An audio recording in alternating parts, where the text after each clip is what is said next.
This is the applied skills video for Module 5, focusing on negotiation and making your case. This week in Module 5, you read the AIA Owner Architect Agreement and the AIA Code of Ethics.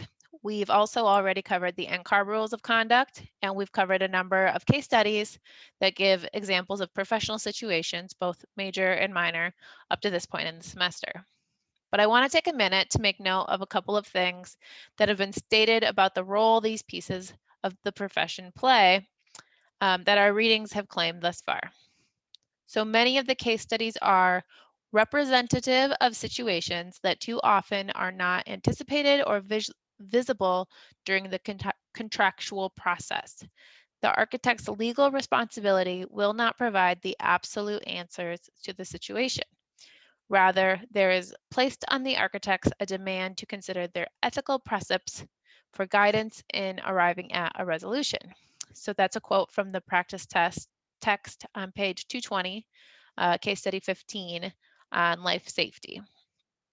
And additionally, some ethical situations are not regulated by the AIA Code of Ethics and Professional Conduct. A code of ethics cannot embrace every aspiration of the profession. Rather, it must exhibit restraint in defining actions to which all members may reasonably submit. So that's a quote from the AIA text on page 24, Professional Aspirations versus Ethical Conduct.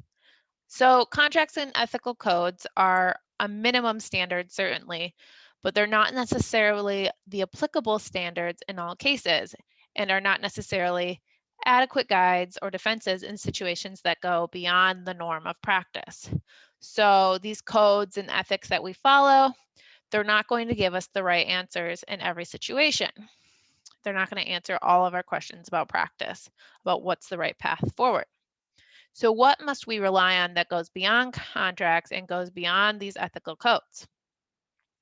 In the end, the only truly adequate guide and defense is the well-developed professional judgment in sensibility, in weighing, its reasoning, and its raising of concerns, extending beyond the minimum standards of what can be societally and legally defined. This is why we focus so much on case studies, both hypothetical and real, and our own lived and professional experiences throughout this course. It's also the basis for the idea of the standard of care, that you're providing a reasonable standard of care based on well-developed professional judgment, that a like-minded professional in a similar circumstance would react the same way. The applied skills for Module 5 focus on negotiation and making your case.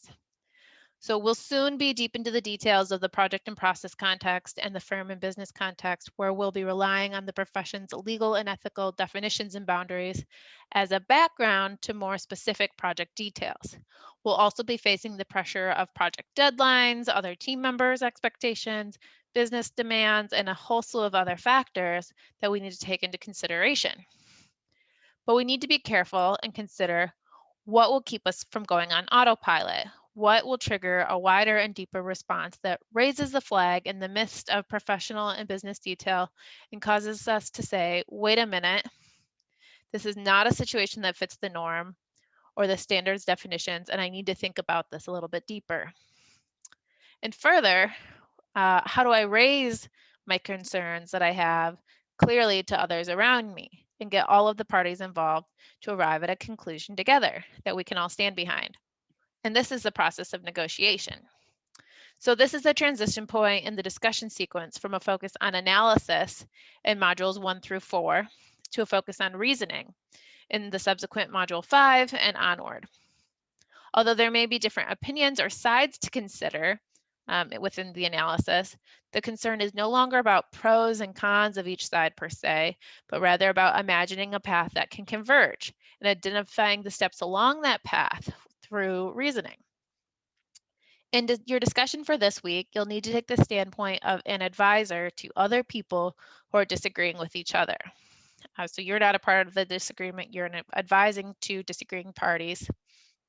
And you must clearly outline a sequence of steps for them to use to move towards an agreement.